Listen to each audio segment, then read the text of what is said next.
साईं बाबा के उस भक्त के घर उस सुबह जो हुआ उसमें घर के सभी सदस्य व गांव वालों को भी हिलाकर रख दिया। दरअसल यहाँ साईं बाबा अपने भक्त के घर स्वयं आए खाना खाने। जो असली मामला था अगर आपने जान लिया तो आपके भी मुंह से अपने आप जय साईं राम निकलना शुरू हो जाएगा। भक्तों, तो चलिए जानते हैं आखिर क्या हुआ उस दिन। दोस्तों, साईं बाबा बड़े दयालु हैं। भक्तों की मन की पुकार सुनकर दौड़े चले आते हैं। साईं बाबा के चमत्कार के बारे में आपने तो कई बार सुना होगा, पर आज मैं साईं का जो चमत्कार आपको दिखाने जा रहा हूँ, यदि आप साईं को दिल से मानते हैं तो आज हम उनके चमत्कार आपको दिखा रहे हैं। एक बार सच्ची श्रद्धा के साथ कमेंट बॉक्स में ओम साईं राम जरूर लिखें। भक्तों, ये घटना है साईं बाबा के परम प्रिय भक्त की और कैसे बाबा ने उनके स्वप्न में आकर भक्त को दिया घर आने का आदेश।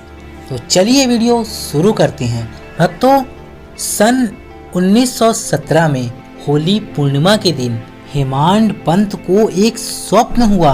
बाबा उन्हें एक सन्यासी के वेश में दिखे और उन्होंने हेमांड पंत को जगाकर कहा कि मैं आज दोपहर को तुम्हारे यहाँ भोजन करने आऊँगा। जागृत करना भी स्वप्न का एक भाग ही था, परंतु जब उनकी निद्रा सचमुच में खुल गई तो उन्हें ना तो बाबा और ना ही कोई अन्य सन्यासी दिखाई दिया। वे अपनी स्मृति दौड़ाने लगे और जब उन्होंने सन्यासी के प्रत्येक शब्द की स्मृति हो आई, वे बाबा के सानिध्य का लाभ गत 7 वर्षों से उठा रहे थे तथा उन्हीं का निरंतर ध्यान किया करते थे। परंतु कभी भी उन्होंने ये आशा नहीं की थी कि साईं बाबा भी कभी उनके घर पधार कर भोजन कर उन्हें कृतार्थ करेंगे। बाबा के शब्दों से हर्षित होते हुए वे अपनी पत्नी के पास गए और कहा, आज होली का दिन है, एक सन्यासी अतिथि भोजन के लिए हमारे यहाँ पधारेंगे, इसलिए भात थोड़ा अधिक बनाना। उनकी पत्नी ने अतिथि के संबंध में पूछताछ की। अब हेमंड पंत ने वो बात को गुप्त ना रखकर स्वप्न का वृत्तांत सत्य सत्य सभी को बता दिया।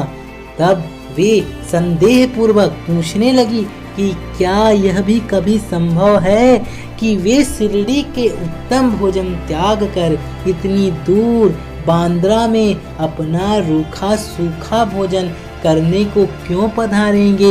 हेमंड पंत ने विश्वास दिलाया कि उनके लिए क्या असंभव है, हो सकता है वे स्वयं ना आए और कोई अन्य स्वरूप धारण कर यहाँ पधारे।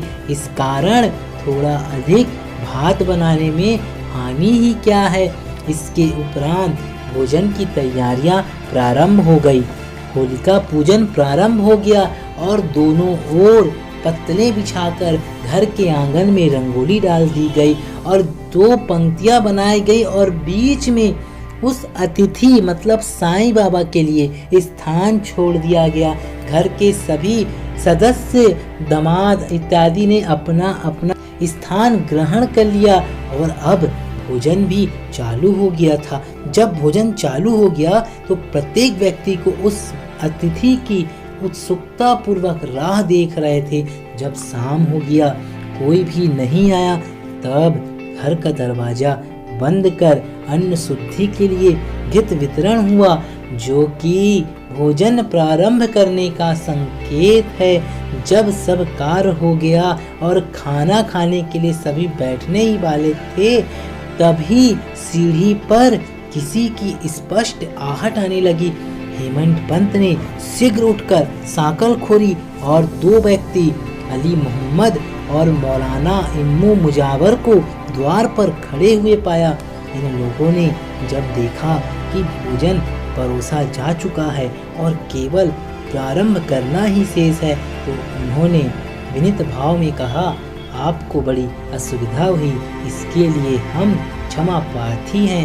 आप अपना थाली छोड़कर दौड़े आए तथा अन्य लोग भी आपकी प्रतीक्षा में हैं, इसलिए आप अपनी यह संपदा संभालिए।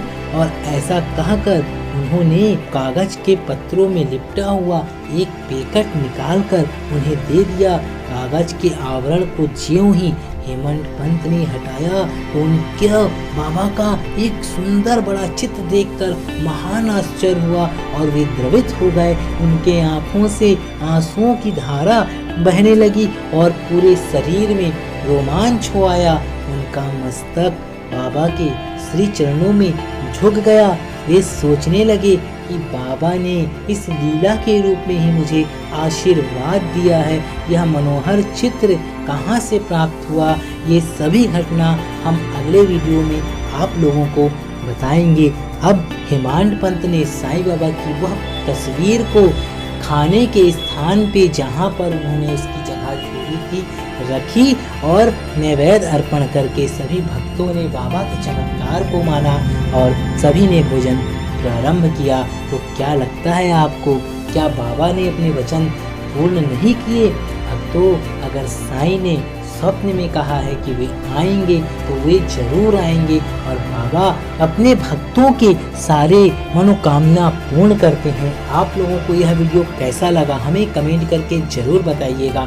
साथ ही अगर आप सभी चैनल पे नए हैं तो चैनल को सब्सक्राइब कीजिए, बेल आइकन को ऑन कर दीजिए। जय साईं राम।